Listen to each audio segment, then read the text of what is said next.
Hey guys, this is our first video for our first lesson on the Kennedy Johnson years. I'm not going to talk too much today. I'm going to skip around a little bit because the videos embedded in the keynote are very good, and they share all the information that would fill in your notes. So you really need to take a minute and watch those videos. And between this video and your keynote and the videos that we watch within the keynote, that's where I will be getting your quiz question from. So need to be making sure you're watching those. They're pretty good. It's kind of neat to see what everybody looked like back in those days. I'm always nervous about doing these videos, but I'll do the best I can.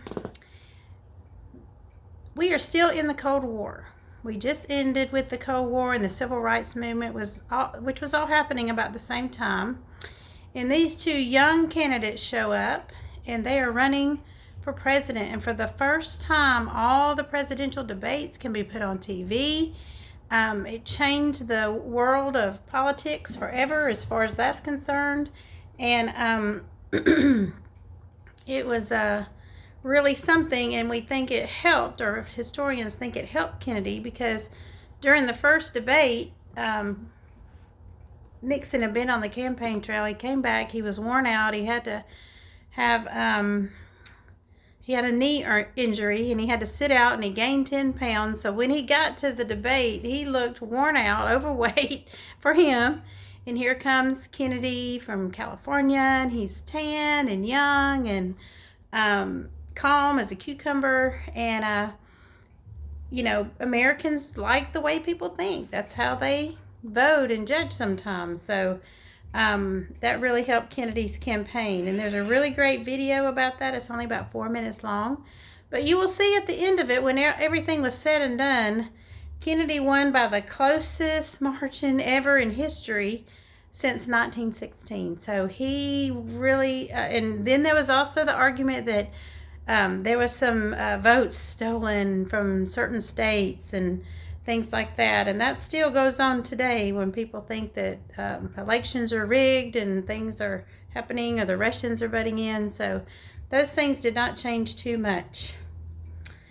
One of Kennedy's big things was calling this new generation the new frontier. These guys had to live up to a lot. As you know, the people that lived through World War II were called the greatest generation. They had come through so many hardships. Some of them had even lived through World War I as well. And so they had a lot to live up to. And so Kennedy, on his campaign, he said, this is a new frontier. And he had several goals that he wanted to accomplish. He wanted to, he wanted a higher minimum wage. The minimum wage at that time was $1.25 an hour. So that was not much. And of course, all candidates want more money for education, and a lot of them have wanted to expand Social Security and medical benefits and public housing. So you can read your notes on that on the keynote. I don't need to read them to you. But then it happened. Russia got ahead of the United States.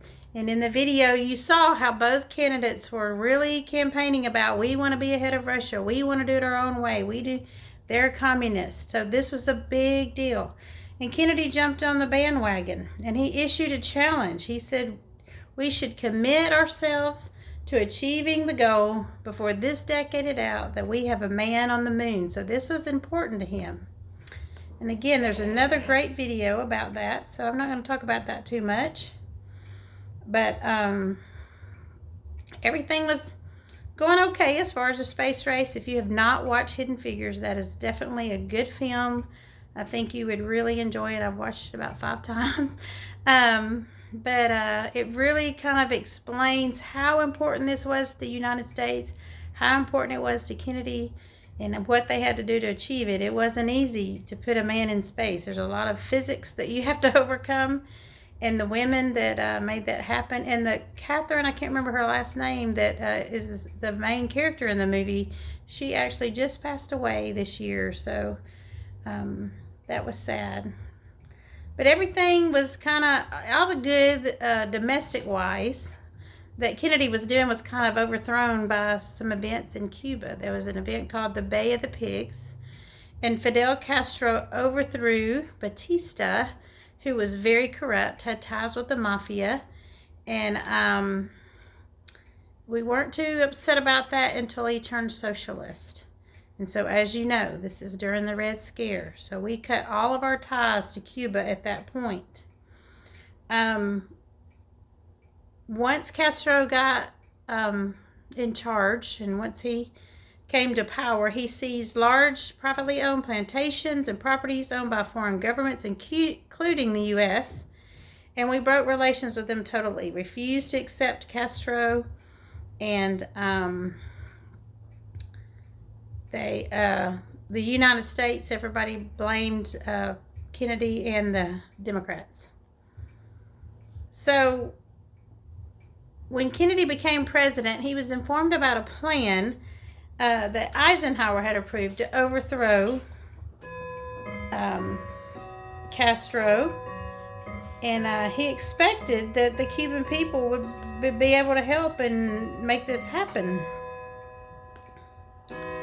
But it ended up a disaster. There's an airstrike that failed to destroy the Cubans' air force, and the troops were more than a match for the 1,500 U.S.-backed invaders. And when the Kennedy's advisors urged him to use American planes, he said nope. He thought it was a hopeless effort, and he chose to just remain defeat. So we lost a lot of prestige, the United States did, and it showed the world that the United States was trying to overthrow other people's governments, which the U.S. accused the Soviet Union of doing. So we were doing something that we were, complaining about the Soviet Union. In the end, the Latin American countries were upset. U.S. had violated agreements not to interfere in the Western Hemisphere, and it did not help us look good.